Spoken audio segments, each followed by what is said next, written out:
Olá a todos, aqui é a Ana e hoje nós vamos ter mais uma videoaula sobre leitura. Dessa vez nós vamos falar de leitura ativa.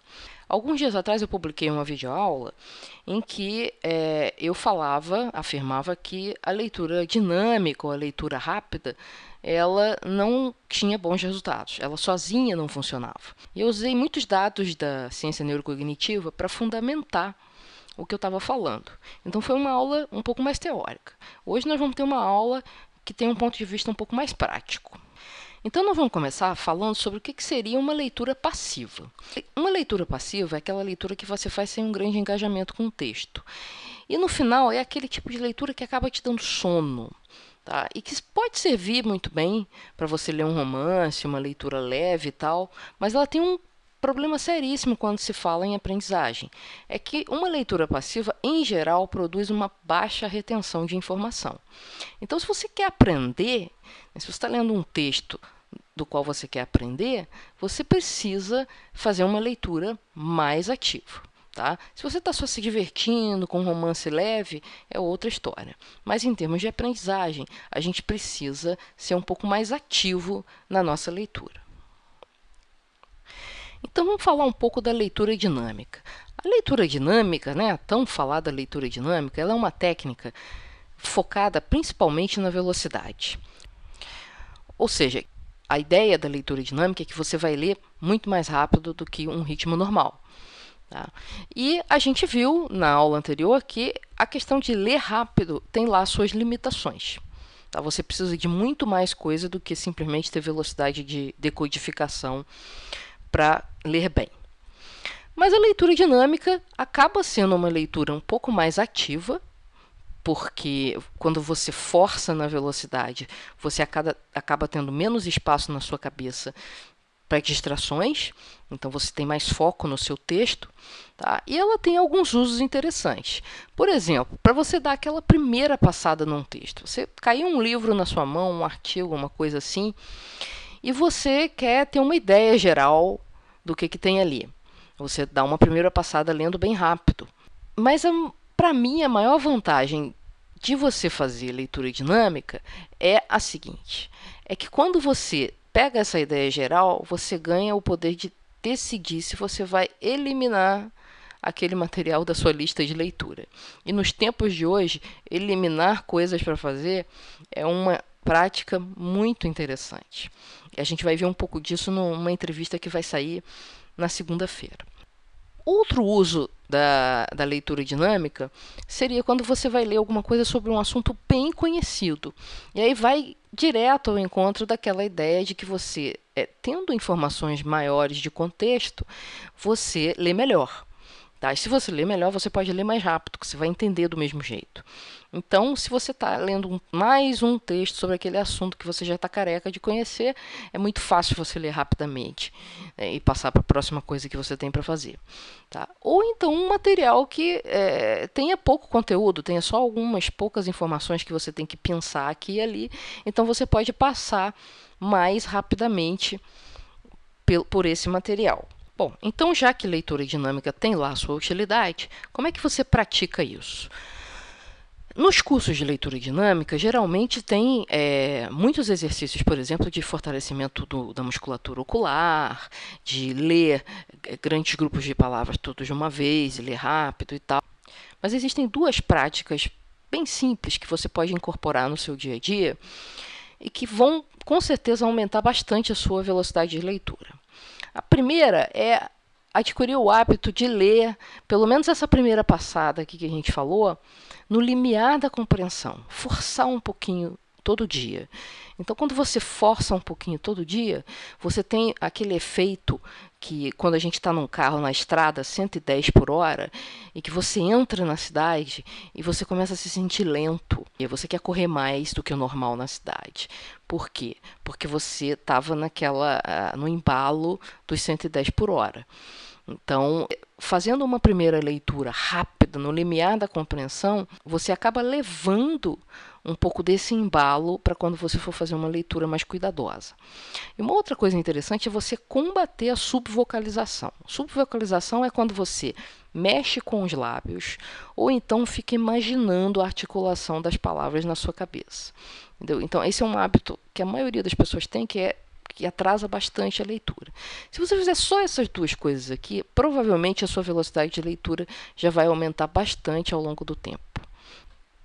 Um cuidado que tem que ser tomado aqui é o seguinte. Tinha, né, alguns anos atrás, uma propaganda de um pneu que tinha um slogan assim: potência não é nada sem controle.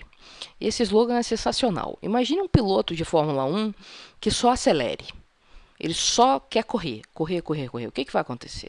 Uma hora ele vai capotar o carro. Não tem jeito. Tem uma hora que ele tem que frear. Por mais que ele queira chegar na frente, vai ter horas que ele precisa frear para depois voltar a acelerar. Então, essa é uma ideia que você pode levar para a leitura dinâmica para torná-la mais produtiva. Ou seja, você está lendo um texto, vai ter passagens mais fáceis, mais digeríveis, e aí você pode ler mais rápido. Mas vai ter passagens em que você vai começar a não entender o que está lendo. Aí você diminui um pouco a velocidade e presta um pouco mais de atenção. Com isso, a tua velocidade média de leitura vai aumentar, sem uma perda significativa de compreensão. Então, o que você tem que fazer aqui, em resumo, é variar a velocidade de leitura, de acordo com o trecho do texto que você está lendo. Se está fácil, manda bala. Se está difícil, para um pouquinho para você não perder o fio da meada, não perder a compreensão e acabar perdendo a motivação para ler. Agora vamos falar de leitura ativa propriamente dita. Quais são as marcas de que você está fazendo uma leitura realmente ativa? A primeira é o engajamento. Você está engajado no texto. Você está realmente dentro daquele texto, realmente tentando entender. E a outra é que você está focado. É importante que você mantenha o foco do texto, eliminando distrações mesmo. Com isso, você está fazendo uma leitura ativa, uma leitura produtiva, que vai te levar a um resultado de aprendizagem muito mais rápido. Agora vamos ver algumas técnicas básicas para tornar a sua leitura mais ativa. A primeira, mais simples que tem, é você ler sublinhando ou marcando. Óbvio que nesse caso o livro tem que ser seu, mas vai ter uma saída que eu vou falar depois. Tá? Por que sublinhar ou marcar passa a ser uma leitura mais ativa? Porque na hora de sublinhar, você não vai sublinhar tudo. Você tem que estar o tempo todo pensando e tentando diferenciar o que é essencial do que é acessório. E isso te ajuda a pensar sobre o texto. E quando a gente pensa sobre alguma coisa, o que acontece? A gente tende a aprender melhor. Aí você pode se perguntar, por que os caras não escrevem só o essencial para facilitar a minha vida e deixam o acessório de lado? É porque o acessório, na verdade, o que são? Os acessórios do texto são exemplos, metáforas que a pessoa usa, histórias que ela usa para ilustrar um conceito. E essas coisas são importantíssimas para ajudar você a aprender da primeira vez que você está entrando em contato com um determinado conceito. Mas depois que você entendeu o conceito essencial através da ajuda desses acessórios aqui, você pode jogar os acessórios de lado e ficar só com o essencial. Só que, na hora da leitura, na hora que você encara um assunto pela primeira vez, esses acessórios podem ser fundamentais. Mas depois, para revisar, para resumir o que você realmente tem que saber, basta que você fique com o essencial. E o que é realmente essencial? Bom, isso vai depender muito de quais são os seus objetivos de aprendizagem. Você pode definir o que é essencial, por exemplo, pelos seus interesses pessoais, se você está estudando por conta própria. Uma coisa que ajuda para quem tem dificuldade em separar o joio do trigo é pegar algumas indicações. Por exemplo, o livro, em geral, dá destaque para algumas informações maior do que para outras. Ele faz um resumo, no final tem uma série de exercícios. Tudo isso vai indicando que tipo de informação é realmente relevante para você prestar um pouco mais de atenção. Se você está numa situação em que você tem aulas com um professor, ou um tutor, alguma coisa assim, o próprio professor pode ir te dando algumas indicações do que é importante do que ele acha mais importante. Se você vai fazer uma prova com ele, isso é uma informação bastante interessante. Os exercícios que ele passa, os exercícios que ele presta mais atenção, os exercícios que ele resolve no quadro, isso também te dá indicação das coisas que são consideradas mais importantes. Provas passadas, isso serve muito para quem faz concurso, por exemplo.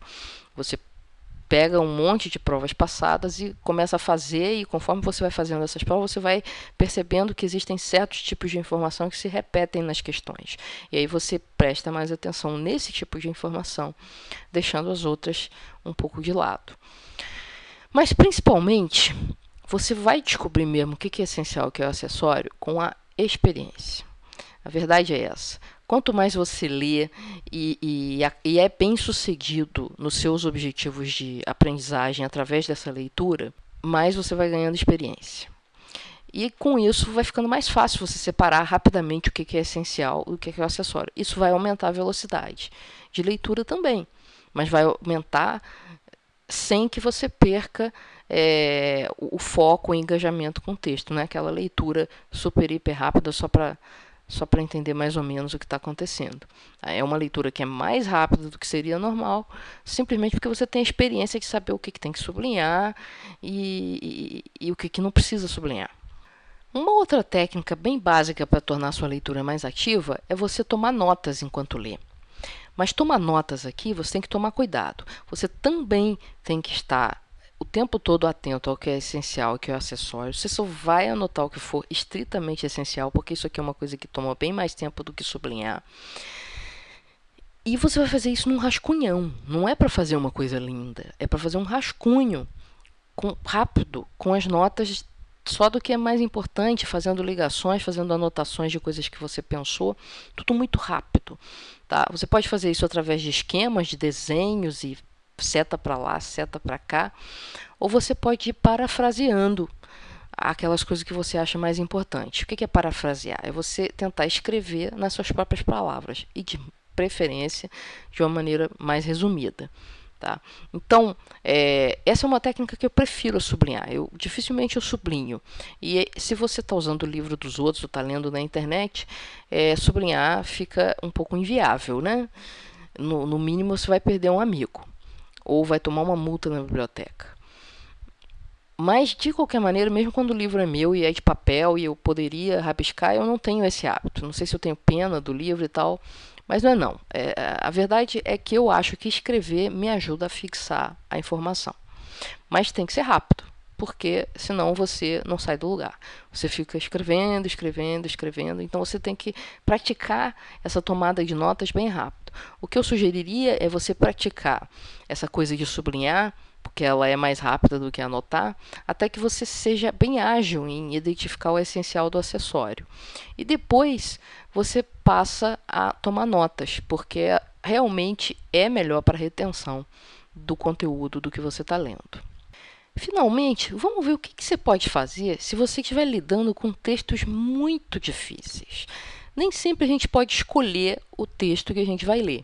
Quando você é um autodidata, você tem um pouco mais de liberdade. Mas quando, por exemplo, você está na faculdade e o professor pediu para você ler o livro tal ou o artigo tal, e você começa a ler e começa a não entender nada, bate um desespero e aí você não sabe o que fazer. Não, calma. A gente pode usar todas essas técnicas aqui num estudo em camadas, de forma que você consiga, aos poucos, ir desbravando esse texto difícil. Então, o que eu sugiro? Eu sugiro que primeiro você faça uma leitura rápida, para ter uma primeira ideia geral do que você vai enfrentar. Pode ser uma leitura de uma seção, de um capítulo, de um artigo. Tá? Você define o tamanho do que você vai estudar naquele momento.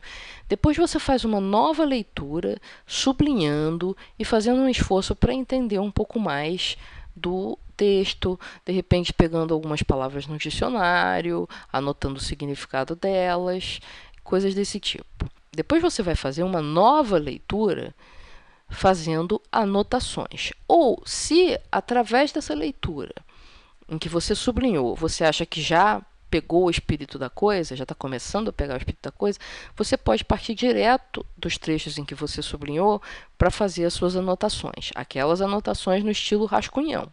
Tá? Depois que você fez essas anotações, tente organizá-las num mapa mental. O mapa mental é essa coisa aqui que a gente está fazendo, tá? E, para mim, é uma ferramenta maravilhosa de raciocínio, porque ela te ajuda a organizar as informações em torno de um determinado tema. E aí você passa a coisa para lá, passa a coisa para cá e você começa a entender as interrelações entre as coisas e as coisas vão ficando mais claras na sua cabeça.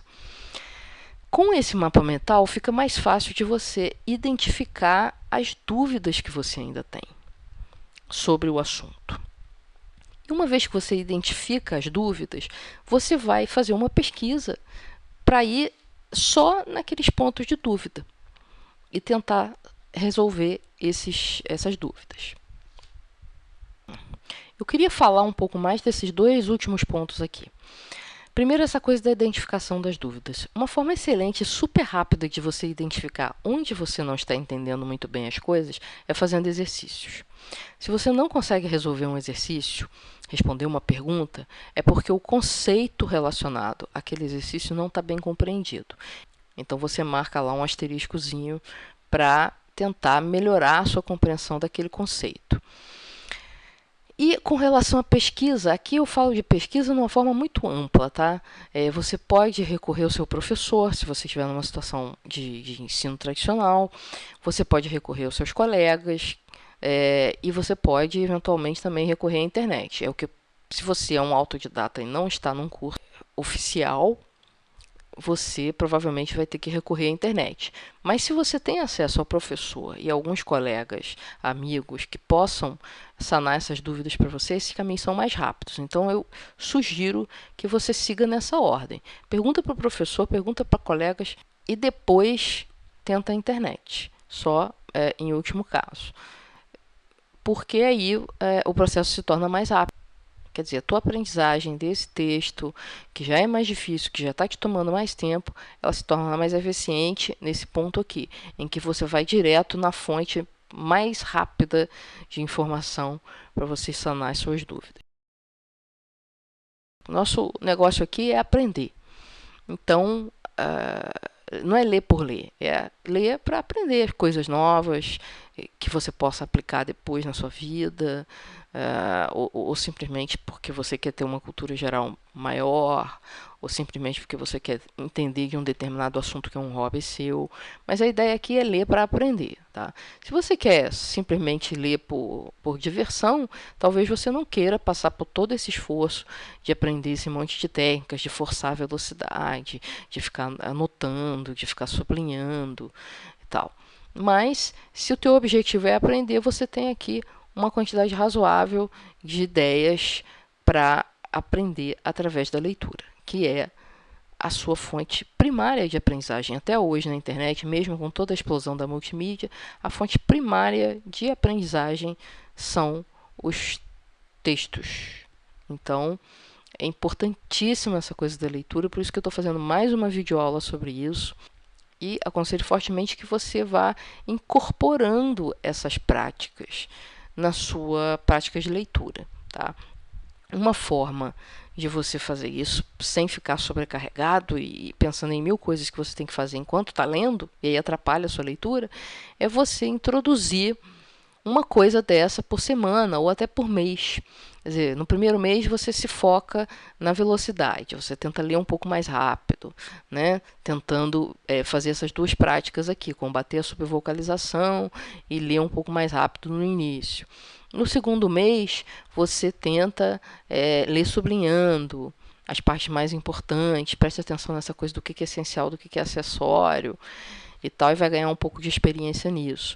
No terceiro mês ou na terceira semana, você vai começar a tomar notas, ou diretamente de uma nova leitura, ou a partir daquilo que você sublinhou. Tá? Você pode fazer esquemas que ajudem a entender um assunto, você pode parafrasear para ver se você consegue falar a coisa com as suas próprias palavras. E no caso de você estar abordando textos muito difíceis, você pode usar essas várias leituras em camadas. Elas podem assustar um pouco de início, mas a verdade é, mais vale você ler o seu texto, talvez aqui umas 4, 5 vezes, que é o que você vai ter que fazer nesse estudo em camadas aqui, mais ler ativamente, realmente fazendo alguma coisa para melhorar a sua compreensão, do que ler 20 vezes o mesmo texto sem fazer nada que vá aumentar o seu grau de compreensão. Não vai adiantar você chegar na sala de aula e dizer, professor, mas eu li 20 vezes e não entendi nada. Né? Você tem que ter uma abordagem mais inteligente para não precisar ler 20 vezes e para entender pelo menos uma parte do que tem nesse texto, mesmo que ele seja muito difícil. Certo? Então, novamente, eu espero que essas dicas sejam úteis, que você adote algumas delas para a sua vida de leitor. E qualquer dúvida, sugestão, crítica, qualquer outra ideia, outra técnica que você queira acrescentar aqui a essas que eu coloquei, é só você fazer um comentário ou no YouTube ou no blog. Muito obrigada por ter assistido e até a próxima.